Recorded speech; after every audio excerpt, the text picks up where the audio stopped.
எதிர்ப்பு தெரிவித்து தாவேகா தலைவர் விஜய் போராட்டம் பண்ணியிருக்காங்க. நீங்க எப்படி பாக்குறீங்க?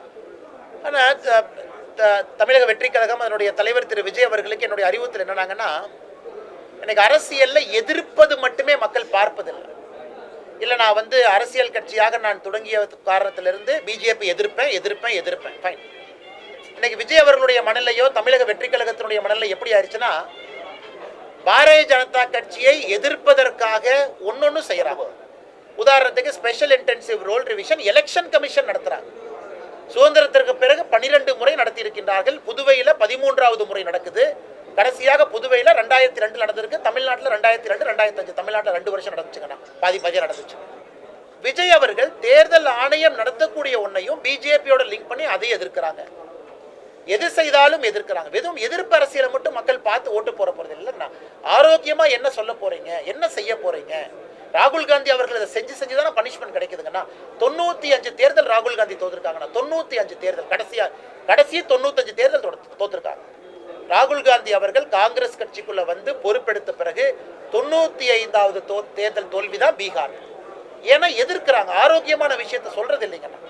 அதனால இன்னைக்கு விஜய் அவர்களும் அதையே தான் நான் செய்ய போறேன், நான் எதிர்க்கின்ற மனப்பக்குவத்தில் மட்டும்தான் இருக்குன்னா மக்கள் அதை விரும்ப மாட்டாங்க ஒரு லெவலுக்கு மேல.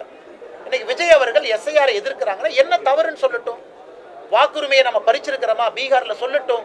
அல்லது தமிழக வெற்றி கழகத்திலிருந்து புதுச்சேரி தமிழ்நாட்டிலிருந்து ஒரு குழுவை பீகாருக்கு அனுப்பட்டும், அங்க போய் பார்த்துட்டு வரட்டும். எதுவுமே நடந்திருக்காது. வெறும் எதிர்ப்பு என்று பேசினால் காங்கிரஸுக்கு கிடைத்த அதே நிலைமை தான் மித்த கட்சிகளுக்கும் கிடைக்குங்கன்னா, அது 2026 தேர்தலில் பார்க்க போறீங்க. பிரசாந்த் கிஷோர் அவர்கள் ஜன்ஸ்வராஜ் பார்ட்டி புதிய கட்சி எவ்வளவு வாங்கினாருன்னா 3.55% ஓட்டு. 243 தொகுதியில் 238 தொகுதியில் நின்னார். 238 மக்களுக்கு ஒரு ஆல்டர்னேட்டிவ் வேண்டாம் எப்படி ஓட்டு போடுவாங்கன்னா, பிரசாந்த் கிஷோர் நல்லவராக இருக்கலாம், கெட்டவராக இருக்கலாம், நடுநிலைமையாக, அதை பற்றி நான் கருத்து சொல்ல விரும்பலைங்கன்னா. மக்களுக்கு இன்னைக்கு ஆல்டர்னேட்டிவ் வேண்டாம், ஆளுங்கட்சி நல்லா இருக்காங்க, நான் ஓட்டு போடணும்னு நினைத்த பிறகு களத்துக்கு பிரசாந்த் கிஷோர் போனாங்க. கிட்டத்தட்ட 200க்கும் மேற்பட்ட தொகுதியில் டெபாசிட்டை இழந்திருக்கிறாங்க. புது கட்சி, அதுக்கு தான் உதாரணமாக சொல்கிறேங்க. நான் 3.55% வாக்கு, அவரே தேர்தலில் நிற்கல.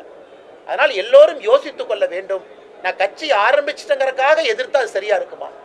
ஆரோக்கியமா சொல்லுங்க. தவறு செஞ்சா சொல்லுங்க, நாங்க திருத்திக்கிறோம். தவறே செய்யாதப்ப ஏன் தவறுன்னு சும்மா சொல்லிக்கிட்டே இருக்கீங்க? ட்ரெண்ட ஃப்ரெண்ட் ஆக்கிக்கோங்க. தந்தி டிவியின் சப்ஸ்கிரைபர்ஸ் அண்ட் ஃபாலோவர்ஸ் குடும்பத்துல நீங்களும் இணையுங்க.